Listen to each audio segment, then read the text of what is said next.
The current CR-V is the fourth generation of Honda's compact SUV, and much like its predecessors, it's unashamedly not a go-anywhere 4x4. Instead, it's a practical, durable family car. Much like most of its rivals, it's available in 2- and 4-wheel drive in a range of trims from fairly basic to lavish. In terms of overall size, the CR-V is a close match for cars such as the Ford Kuga and Toyota RAV4.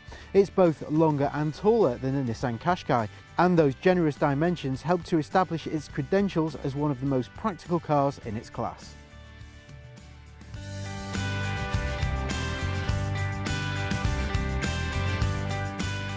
There are three engines to choose from, starting with a 1.6 litre ID.Tech diesel engine with 118 brake horsepower. Performance is pretty limited below 1500 RPM, and you really have to work it hard to get the most out of it at speed. But the running costs are pretty impressive. It'll do 64.2 miles per gallon and emit just 115 grams per kilometre of CO2. That makes it very competitive.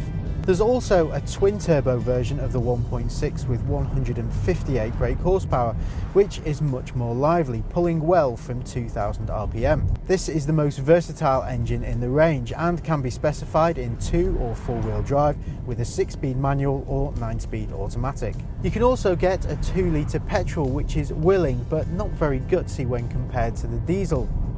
Again, 4-wheel drive is available, but the automatic option is a 5-speeder, which is slow and feels a bit dated. The CR-V is more comfort orientated than some of its rivals, with comparatively soft suspension. It delivers up to a point, and the CR-V's ride is generally forgiving over small bumps and potholes. Unfortunately, the car shimmies around on patched up surfaces at all speeds, and over larger bumps and around bends, the rather slack body control means that the CR-V can feel rather wallowy. Higher spec models have larger alloy wheels that add a marginally firmer edge to the ride than the S and SE versions. Still, the CR-V handles well enough, and there's plenty of grip, regardless of whether you're driving the 2-wheel drive or 4-wheel drive version. All models feel secure and stable through the corners, but the soft suspension means there's more body lean than you get with many rivals, which can be unnerving if you enter a bend just a little bit too quickly. The steering is light, which makes the CR-V very easy to park, but it's rather short of feel at speed. Occupants are well isolated from tyre and suspension noise, and although wind noise can build up around the chunky door mirrors, it's never loud enough to get on your nerves.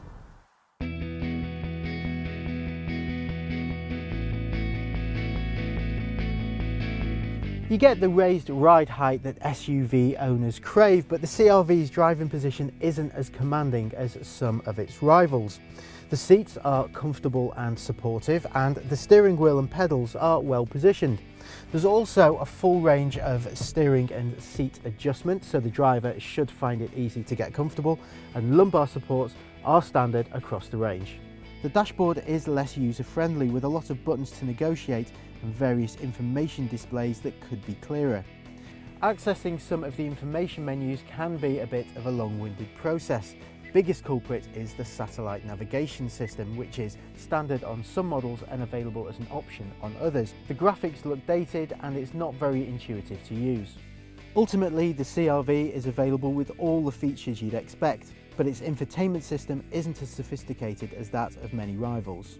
The raised driving position and large glass area means that forward visibility from the CR-V's driver's seat is excellent. However, over-the-shoulder visibility is slightly hampered because of those thick rear pillars. Trims from SE level and above come with front and rear parking sensors, a rear view camera, automatic lights and wipers, and an auto-dimming rear view mirror. SR models and above have xenon lights and a high beam support system. The cabin feels well built, and Honda has a reputation for interiors that are durable and sturdy. It's all a little bland but easy on the eye, and some of the materials used for the seats and trim have a classy feel, if not to a premium finish.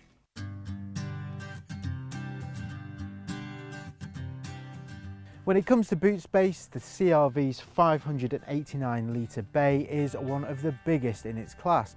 The Nissan Qashqai, for example, that has just 430 litres. There's a small lip to load items over and some intrusion from the wheel arches, but the space is a useful shape, and top spec versions have a boot lid that opens and closes electrically at the touch of a button. Fold the CR-V's rear seats forward and there's a huge 1,648 litre load space up to the roof. That's more than just about anything in the class, beating even the 1,620 litre Mazda CX-5. It's a very practical family car, but it doesn't have the same degree of versatility as some of its rivals. The rear seat base is fixed and the backrest has a 60-40 folding function, whereas some of its rivals has a 40-20-40 split. However, it's very easy to tip the rear seats forward using handles mounted on the boot sides.